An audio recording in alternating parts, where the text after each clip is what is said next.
పల్నాడు జిల్లా మాచర్లలో అమానుష ఘటన చోటు చేసుకుంది. ఇంట్లోకి దౌర్జన్యంగా వెళ్లి మహిళపై అత్యాచారం చేశాడు కామాంధుడు. దాహమని నీళ్లడిగి ఇంట్లోకి వెళ్లిన దుండగుడు కత్తితో బెదిరించి చున్నీతో కాళ్లు చేతులు కట్టివేసి అఘాయిత్యానికి ఒడిగట్టాడు. విషయం బయటకు రాకుండా ఉండేందుకు ఆమెను చంపేందుకు యత్నించాడు. ఇనుప రాడ్డుతో పొడిచి తీవ్రంగా గాయపరిచాడు. దీంతో బాధితురాలు స్పృహ తప్పి పడిపోవడంతో చనిపోయిందని భావించి దుండగుడు అక్కడి నుంచి పరారయ్యాడు. కొంతసేపటికే స్పృహలోకి వచ్చిన ఆ మహిళ సత్తెనపల్లిలోని తన తల్లికి ఫోన్ ద్వారా విషయం తెలిపింది. బాధితురాలి సోదరుడు తన స్నేహితులకు సమాచారం అందించడంతో స్థానికుల సహాయంతో బాధితురాలి కట్లు తొలగించి పోలీసులకు ఫిర్యాదు చేశారు. వెంటనే సంఘటనా స్థలానికి చేరుకున్న పోలీసులు బాధితురాలిని స్థానిక ప్రభుత్వ ఆసుపత్రికి తరలించారు. బాధిత మహిళ ప్రభుత్వ ఉద్యోగిగా గుర్తించారు. ఆమెను నర్సరావుపేట ప్రభుత్వ ఆసుపత్రికి తరలించి చికిత్స అందిస్తున్నారు. మహిళపై అఘాయిత్యానికి పాల్పడ్డ నిందితుడి కోసం పోలీసులు గాలిస్తున్నారు.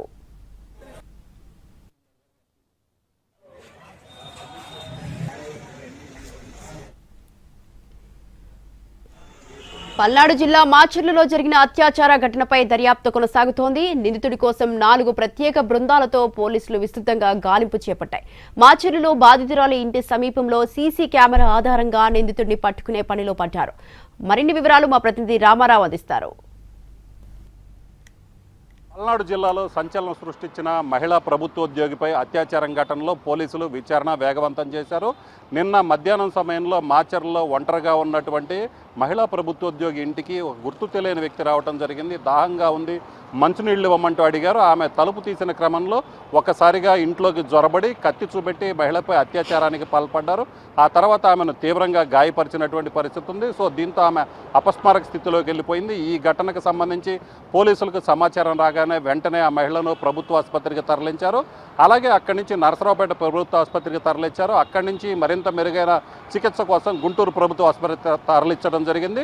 ప్రస్తుతం అయితే మాత్రం మహిళ ఆరోగ్య పరిస్థితి అయితే మాత్రం నిలకడగా ఉందని వైద్యులు చెప్తున్నారు. ఎటువంటి ప్రాణాపాయం కూడా లేదని చెప్తున్నారు. అయితే ఈ ఘటన స్థానికంగా సంచలనం సృష్టించింది. ఎందుకంటే పట్టపగలే ఒక ప్రభుత్వోద్యోగి అయిన మహిళపై అత్యంత దారుణంగా అత్యాచారం చేయటమే కాకుండా ఆమెపై దాడి కూడా చేసినటువంటి ఆ పరిస్థితి ఉన్న నేపథ్యంలోనే పోలీసులు ఈ కేసును చాలా సీరియస్గా తీసుకున్నారు. ఇప్పటికే మహిళ ద్వారా సమాచారం కొంత సేకరించడం జరిగింది. ఆ వ్యక్తి ఏదైతే అత్యాచారాలకి పాల్పడినటువంటి వ్యక్తి పోలికలు ఎలాగుంటాయనే దాని మీద కూడా మహిళ నుంచి కొంత సమాచారం సేకరించి అలాగే స్థానికులతో కూడా మాట్లాడటం జరిగింది. దీంతో పాటు ఆమె ఉన్నటువంటి వీధిలో సీసీ కెమెరాలు ఉన్నాయి.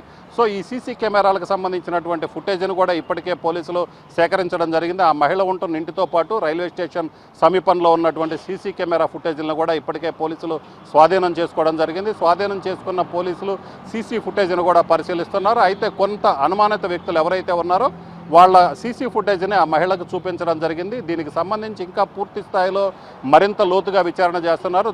మహిళ చెప్పినట్లు 40 నుంచి 50 ఏళ్ల వయసులో ఉన్నటువంటి వ్యక్తి తనపై అత్యాచారం చేశారని చెప్పాడు. సో ఈ నేపథ్యంలోనే ఆ వయసులో ఉన్నటువంటి వ్యక్తులు సీసీ కెమెరాలో 40 నుంచి 50 ఏళ్ల వయసు ఉన్నటువంటి వ్యక్తులు ఎవరైతే ఉన్నారో వాళ్ళందరినీ కూడా పోలీసులు ఐడెంటిఫై చేస్తున్నారు. వ్యక్తులు సీసీ కెమెరాలో రికార్డ్ అయినటువంటి వ్యక్తుల్ని గుర్తించారు.